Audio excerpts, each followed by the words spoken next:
Hello everyone, সবাই কেমন আছেন? আশা করি সবাই ভালো আছেন, সুস্থ আছেন। তো আমার সামনে দেখতে পাচ্ছেন একটা MP5 যে ভিডিও কার্ড আছে, সেই ভিডিও কার্ডটা আমার সামনে আছে। তো এই ভিডিও কার্ড হঠাৎ করে আপনাদের ডিস্টার্ব দেয়, কী কারণে ডিস্টার্ব দেয়, তো সেই বিষয়ে একটু বিস্তারিত আপনাদের সাথে আলোচনা করব এবং দেখাবো। তো দেখেন, অনেক সময় দেখা যাচ্ছে ভিডিও কার্ডটা চলে না, ভিডিও কার্ডটা চলছে না, টোটালি ডিসপ্লে আসছে না। তো সেক্ষেত্রে কি করবেন? দেখেন, এখানে কিন্তু একটা পাওয়ার আছে, এখানে একটা পাওয়ার আইসি আছে। তো প্রথমত এই পাওয়ার আইসিটা আপনারা চেঞ্জ করে দিবেন, কারণ এই পাওয়ার আইসি থেকে এখান থেকে 5 ভোল্ট ঢুকে 1.8 ভোল্ট এবং 5 ভোল্ট, তারপরে 3.3 ভোল্ট, এই ভোল্টেজগুলো না হলে কিন্তু এই সিস্টেমটা রেডি হয় না। তো সেক্ষেত্রে কি করবেন, এখানে আছে এই আইসিটা আছে পাওয়ার সেকশনের আইসি। তো এই আইসিটা প্রথমত চেঞ্জ করবেন, চেঞ্জ করে দেওয়ার পরে যদি না চলে, তো এখানে দেখছেন একটা ডায়োড আছে, এখানে একটা ডায়োড আছে, দেখবেন এই ডায়োডটা শর্ট আছে কিনা।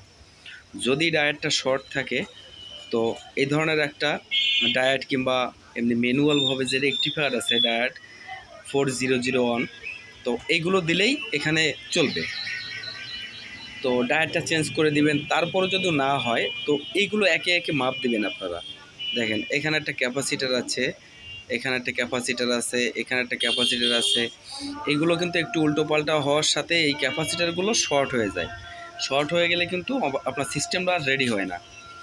তো দেখেন, এখানে এখানে কিন্তু কয়েকটা ক্যাপাসিটার আছে। এই যে ক্যাপাসিটার দেখছেন, এর প্রত্যেকটা ক্যাপাসিটারগুলো আপনি চেক দিবেন। এই ক্যাপাসিটার এগুলো চেক দিবেন। চেক দেওয়ার পরে দেখেন,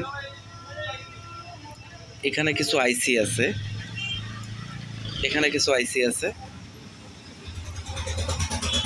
যদি আপনাদের কাছে এরকম আরেকটা মাদারবোর্ড থাকে, আসলে মার্কেটে এই ধরনের আইসি আপনি কিনতে পাবেন না। তো এখানে একটা আইসি আছে, এই আইসিটা আপনারা সরাসরি চেঞ্জ করে দিবেন। চেঞ্জ করে দিলে আশা করি আপনার সিস্টেমটা রেডি হয়ে যাবে। এর ভিতরে উল্টো পাল্টা দিলে আমি যে আইসিগুলো দেখালাম, এই আইসিগুলো বেশিরভাগ নষ্ট হয়।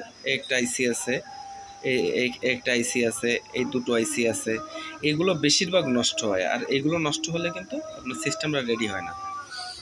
তো এখানে দেখবেন যে এখানে 5 ভোল্ট আসছে কিনা, এই ইউএসবিতে 5 ভোল্ট আসছে কিনা, এখানে 5 ভোল্ট আসছে কিনা, মিটার দিয়ে চেক করবেন যে এখানে একুরেট 5 ভোল্ট আসছে কিনা। 5 ভোল্ট যদি আসে, তো মনে করবেন এই সেকশনটা রেডি আছে। 3.3 ভোল্ট আছে কিনা চেক দিবেন, 1.8 ভোল্ট আছে কিনা চেক দিবেন।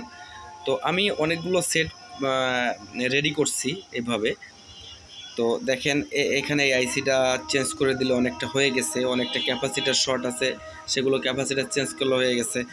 আর আসলে এই যে সিস্টেম আইসিটা দেখছেন, এই যে সিস্টেম আইসিটা, এই প্রসেসর আইসিটা যদি আসলে মূলত প্রসেসর আইসিটা নষ্ট হয়ে থাকে, তাইলে কিন্তু আপনার এই সিস্টেমটা চালু হবে না। হ্যাঁ, চালু হবে যদি আপনি পুনরায় আরেকটা সিস্টেম আইসি এখানে ইনস্টল করতে পারেন এবং অনুরূপভাবে লাগাতে পারেন, তাইলে হওয়ার সম্ভাবনা আছে। তো অনেকে দেখছেন এখানে হিট টিট দিয়ে সোল্ডারিং করে মালটা রেডি করার চেষ্টা করে। তো আসলে ওইভাবে হিট দিয়ে ক্ষণিকের জন্য অনেক সময় চলতে পারে, কিন্তু দীর্ঘস্থায়ী হবে না সেটা। তো এইভাবে কাজ করবেন, কাজ করলে দেখবেন আশা করি আপনাদের কাজটা সাকসেস হবে। আর বন্ধুরা, আমার চ্যানেলের ভিডিওগুলো যদি ভালো লাগে আপনার, তো চ্যানেলটা সাবস্ক্রাইব করে দিয়ে আমার পাশে থাকবেন। সবাইকে ধন্যবাদ, সবার জন্য শুভকামনা রইল।